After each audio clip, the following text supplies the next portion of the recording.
souvenir reste ancré dans notre cœur. Dans notre cœur. Des mélodies hypnotiques, épiques et enchanteurs. Des enchanteurs. Les nues devant l'écran, la magie de nos héros d'antan. N'entend les notes qui résonnent encore au fond de nos mémoires. D'accord. Animer nos mélodies. Reviens toi et moi. Reviens toi et moi. Des années 80 et 10 sous un ciel étoilé. Animer nos mélodies.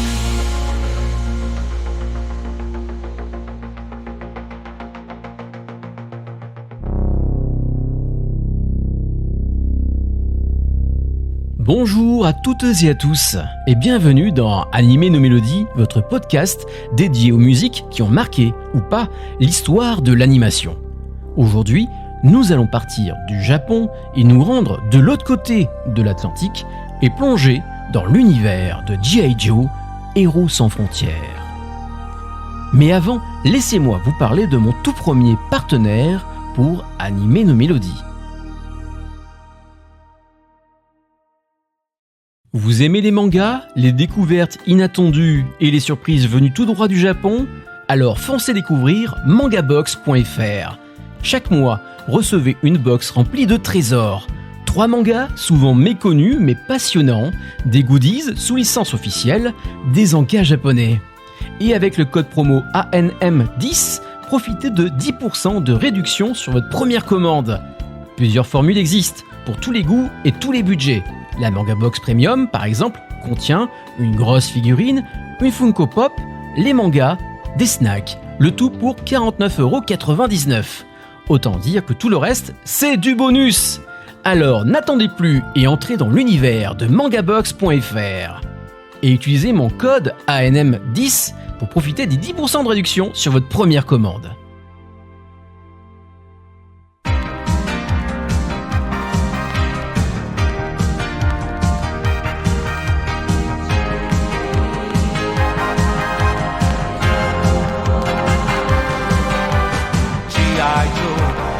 G.I.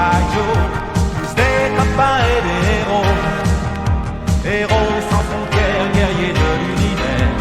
G.I. Joe, G.I. Joe, G.I. Joe, une équipe de vrais commandos. Contre Cobra, rien ne les arrêtera. G.I.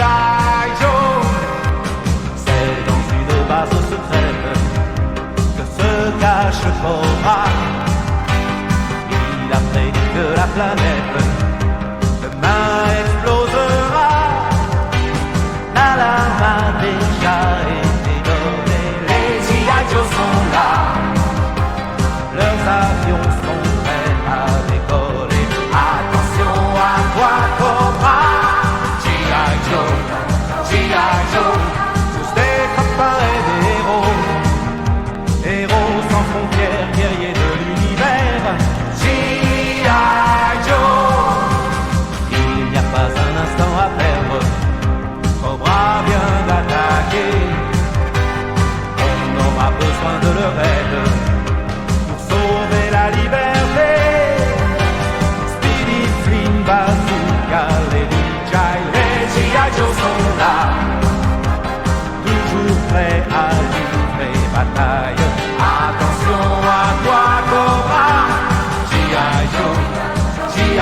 Joe, tous ces copains et des héros, héros sans frontières, guerriers de l'univers. G.I. Joe, G.I. Joe, G.I. Joe, une équipe de vrais commandos. Face au danger, ils luttent pour la liberté. G.I. Joe, G.I. Joe.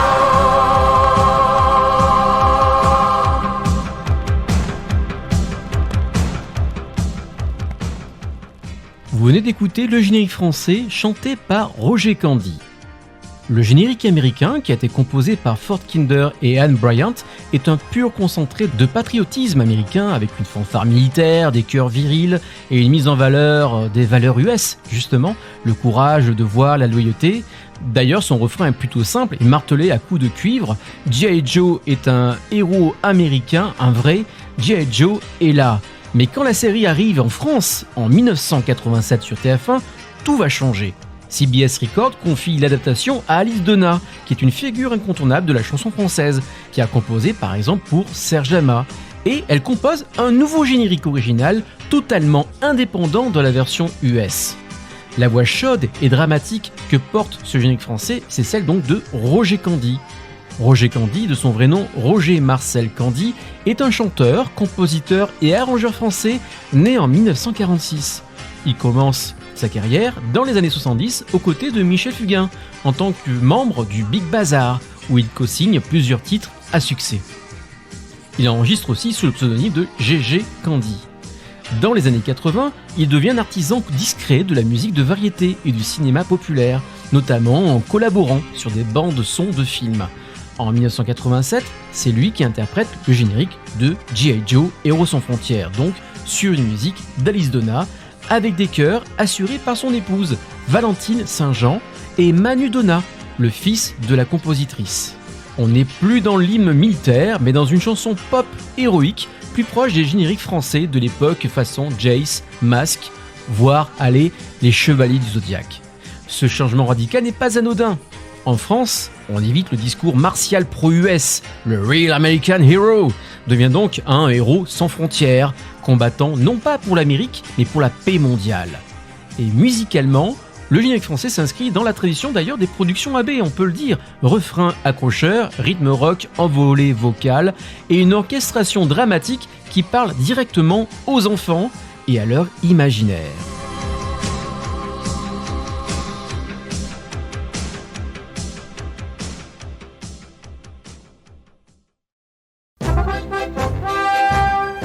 G.I. Joe est une série culte des années 80 où toute une génération d'enfants s'est habituée à jouer à la guerre avec les gentils américains et les méchants venus d'ailleurs, créant des aventures palpitantes et bien entendu en proposant à la vente des jouets créés pour l'occasion. Mais que reste-t-il aujourd'hui, et souvent mis en avant comme pour la série animée Transformers ? Sa musique. À nos oreilles d'aujourd'hui, cette sensation nostalgique nous empare directement grâce à son générique français et à ses musiques patriotiques, empreints de l'impérialisme américain sur le monde, que ce soit par son armée, ses films hollywoodiens et ses animés ou comics. Mais avant de parler de l'animé et de sa musique, revenons un instant à l'origine de la franchise.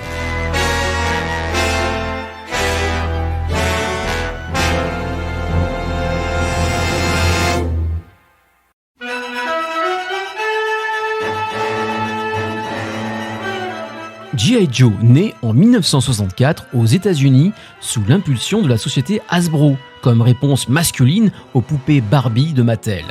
Le tout premier G.I. Joe est une figurine articulée de 30 cm représentant un soldat américain avec des tenues et des accessoires inspirés de l'armée. C'est à cette époque qu'Hasbro invente le terme action figure, ou figurine d'action, pour différencier le jouet d'une poupée. Dans les années 70, la ligne évolue avec la série Adventure Team, moins militaire et plus axée sur l'exploration pour suivre les sensibilités de l'époque post-Vietnam. Mais c'est en 1982 que G.I. Joe connaît une révolution. Hasbro relance la gamme sous le nom G.I. Joe A Real American Hero avec des figurines au format 3 pouces 3/4, environ 10 cm.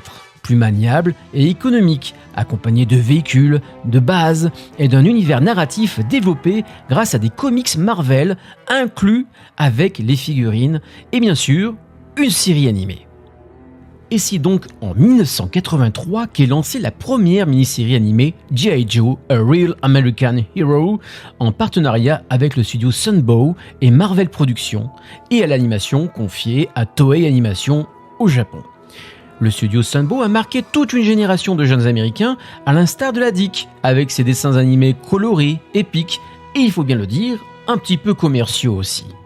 Sunbow, c'est un nom qui parlera à tous ceux qui ont grandi devant G.I. Joe, les Transformers, Jem et les hologrammes, ou encore My Little Pony, dont Mon Petit Poney. Et pourtant, derrière ces séries cultes, il y a une histoire assez peu connue, et une vraie réussite transatlantique. Tout commence à New York, en 1980. À l'origine, Sunbow n'est pas vraiment un studio d'animation, mais plutôt une émanation d'une agence de publicité, la Griffin Bacall Advertising. Deux publicitaires, Tom Griffin et Joe Bacall, sont chargés par Hasbro de promouvoir une nouvelle gamme de figurines militaires. Cette gamme, c'est donc G.I. Joe, A Real American Hero. Ils décident alors de produire des spots animés qui vont tellement cartonner que Hasbro leur demande d'en faire une vraie série animée. Et c'est là que Sunbow prend son envol. Et donc, en collaboration avec Marvel Productions, qui s'occupe notamment des scripts, des storyboards et des voix, et avec la Toei Animation au Japon pour l'animation, Sunbow pose les bases d'un style dynamique, spectaculaire et bien plus abouti que ce qu'on voyait alors à la télévision américaine. Une coproduction américano-japonaise avant l'heure qui donne à ces séries une patte très reconnaissable. Mais parmi tous ces projets, G.I. Joe reste sans doute le plus emblématique. Tout commence par une mini-série de 5 épisodes en 1983 intitulée The Mass Device. Elle pose les bases de l'univers. D'un côté, les héros de G.I. Joe, de l'autre, les méchants de Cobra, leurs plans diaboliques, leurs bases secrètes et les fameuses scènes de baston avec des lasers rouges contre des lasers bleus. Le succès est immédiat. L'année suivante, une seconde mini-série voit le jour, The Revenge of Cobra. Puis, à partir de 1985, c'est le lancement de la série régulière avec 95 épisodes produits en 2 saisons. La première saison compte 55, la seconde 30, avec notamment l'arc manquant Arise, Serpentor Arise, où l'on assiste à la création d'un nouveau chef pour Cobra, encore plus mégalo que Cobra Commander. Là où Sunbow frappe fort, c'est dans l'ampleur de la production. L'animation est envoyée au Japon, les voix sont enregistrées à Los Angeles et les scripts sont peaufinés par des scénaristes issus de chez Marvel. La musique, elle aussi, mérite d'être citée. Composée tout d'abord par le Britannique Johnny Douglas, elle mêle cuivre héroïque et rythme funky. Elle sera ensuite rejointe par Robert G. Walsh qui fournira toute une librairie sonore d'action également utilisée pour Transformers. Et puis on a les fameuses PSA en fin d'épisode. Vous savez, ces petites séquences éducatives de 30 secondes où un enfant fait une bêtise et un membre des G.I. Joe débarque pour lui expliquer comment se comporter. La réplique culte, c'était en anglais « Now you know, and knowing is half the battle » ou en français « Savoir, c'est déjà vaincre ».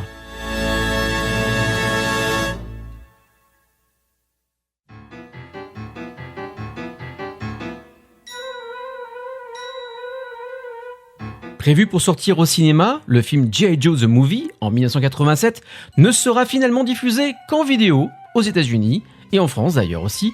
Hasbro a en effet été refroidi par les résultats décevants de Transformers, le film, ainsi que celui de Mon Petit Poney.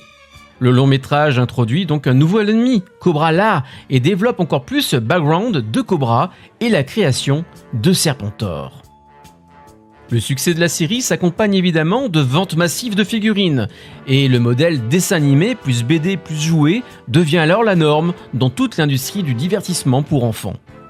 Mais l'aventure Sunbow ne dure pas éternellement, et non, à la fin des années 80, Hasbro commence à réduire la voilure. Les contrats tombent les uns après les autres. Le studio est revendu en 1998 à Sony, puis absorbé par la société allemande TV Ludland en 2000. En 2009, Sunbow Productions disparaît officiellement et son catalogue est réparti entre Hasbro et le groupe Studio 100. Alors bien sûr, Sunbow n'a jamais été un studio d'auteur à proprement parler, mais il a su imposer une qualité technique, un sens du rythme et une narration feuilletonnante qui ont posé les bases de bien des séries animées américaines qui ont suivi, comme par exemple les Cosmocats. Et rien que pour ça, G.I. Joe et Sunbow méritent largement leur place dans la mémoire collective des années 80.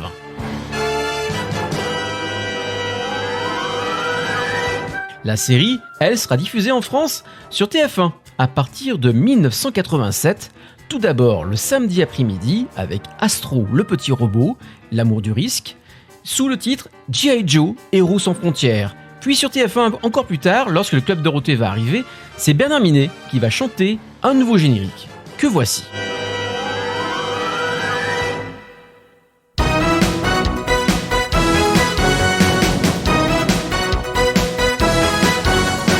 G.I. Joe va toujours au combat contre tous les méchants de l'univers.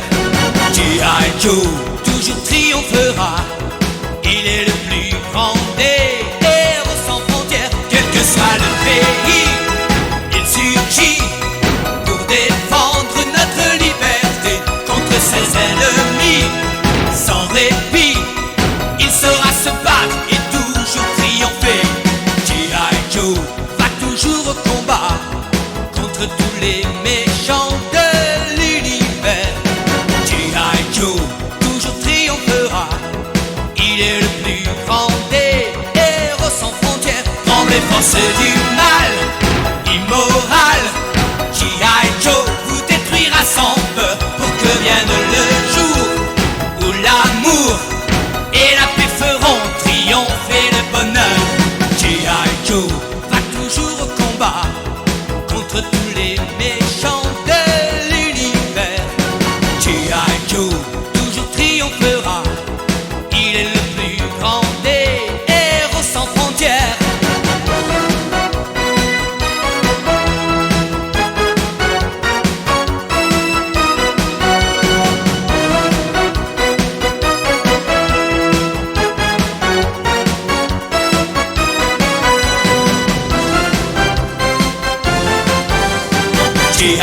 Joe va toujours au combat contre tous les méchants de l'univers. G.I. Joe toujours triomphera. Il est le plus grand des héros sans frontières. G.I. Joe va toujours au combat contre tous les méchants de l'univers. G.I. Joe toujours triomphera. Il est le plus grand des héros sans frontières. G.I. Joe va toujours au combat contre tous les méchants de l'univers. G.I. Joe toujours triomphera. Il est le plus grand des héros sans frontières. G.I. Joe, G.I. Joe. Vous venez d'écouter la version de Bernard Minet que je n'apprécie pas spécialement. C'est mon choix, je vous le dis. Je préfère la version de Roger Candy, puisque les musiques sont beaucoup plus sympas et plus rythmées surtout. Revenons un peu sur les musiques de G.I. Joe. On doit ces dernières, plutôt réussies, à plusieurs compositeurs qui se sont reliés sur les 2 saisons, le film de G.I. Joe et les 2 mini-séries. Parmi eux, on y retrouve Johnny Douglas. C'est un compositeur anglais qui était renommé, mais malheureusement il nous a quittés en 2003. Il y a apporté une touche orchestrale et mélodique distinctive à la série. Il a été le compositeur de la mini-série G.I. Joe de 1983, The Mass Device, et on lui doit aussi quelques compositions qui nous ont marqués, nous les Français, comme Spider-Man and His Amazing Friends and Dungeons and Dragons, alias Le Sourire du Dragon. Le style de Johnny Douglas mêlait le jazz et le funk des années 70, ce qui a grandement contribué à l'identité sonore de la série. Autre nom célèbre sur la bande originale de G.I. Joe, Robert G. Walsh. Robert G. Walsh a succédé à Douglas et a donc créé pour la série télé une bibliothèque musicale qui sera aussi utilisée par la suite dans plusieurs séries, dont les Transformers. On retrouve donc dans les 2 séries parfois les mêmes musiques. L'approche plus moderne et orchestrale a apporté une dimension cinématographique à la série, et en proposant des musiques plutôt variées. Un duo a aussi travaillé sur la série. Il s'agit de Anne Bryant et Ford Kinder qui ont composé à eux deux le thème emblématique de la série G.I. Joe, A Real American Hero.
Leur collaboration a donné naissance à une mélodie entraînante qui est devenue indissociable de l'identité de la série.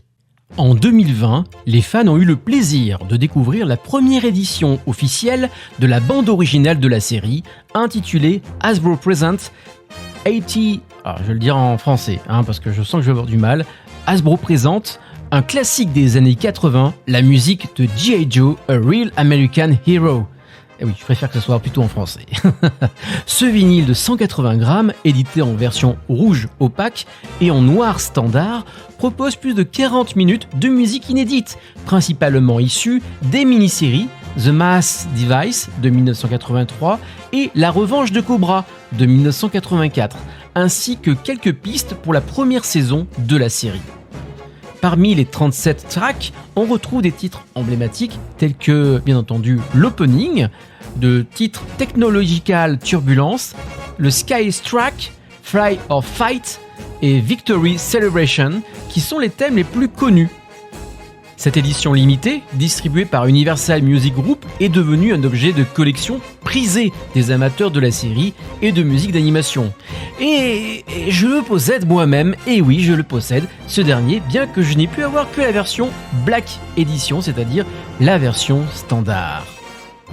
Il est temps d'écouter les musiques de G.I. Joe, et on se retrouve juste après.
Animé nos mélodies, épisode 77, c'est fini. Merci d'avoir suivi jusqu'au bout ce numéro. N'hésitez pas à partager vos souvenirs et vos morceaux préférés de la série sur les réseaux sociaux. Je vous rappelle le nouveau partenaire de Animé nos mélodies, Mangabox.fr, qui vous propose 10% de réduction au lieu de 5% sur leur box remplie de friandises japonaises, d'une pop, d'une figurine et de mangas. Le code à entrer sur leur site est ANM10. ANM comme Animé nos mélodies. ANM10. Je vous mettrai aussi le lien dans la description de ce podcast. Je remercie comme d'habitude tous les amis qui me suivent depuis plus de 10 ans et on se retrouve très bientôt pour un prochain numéro. Et n'oubliez pas que la musique des animés, ce n'est pas que pour les Japonais. À bientôt!